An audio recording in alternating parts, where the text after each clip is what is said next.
काय नाही, अतिशय चांगल्या पद्धतीनं बैठक झाली. साहेब म्हणाले अरे हे काय चालले ते म्हणाले सगळ्यांनी स्पष्टपणे सांगितलं आम्ही सोबत आहोत, हा विषय ना.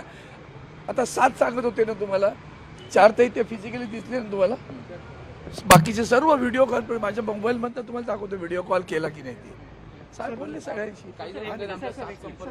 आणि असं आणि मुळात बिचाऱ्यांचे प्रश्न इतके गंभीर आहेत, म्हणजे खास करून निंबाळकरांचा मुलगा, त्याला पाहिलं तर तुम्हालाही वाईट वाटेल की त्याचं ते संबंध जागरण झालेलं दिसून होतं हॉस्पिटलमध्ये. त्यांचा मुलगा आहे, संजय देशमुखच्या मुलीचं लग्न जमलेलं आहे, नागेश पाटील अष्टिकांचा मुलगा निवडणुकीत उभा आहे, त्याच्या प्रचारात आहे.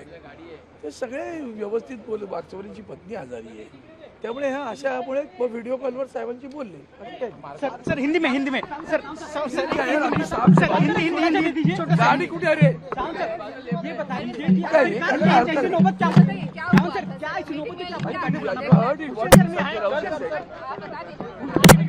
तुम्ही पुढे जा.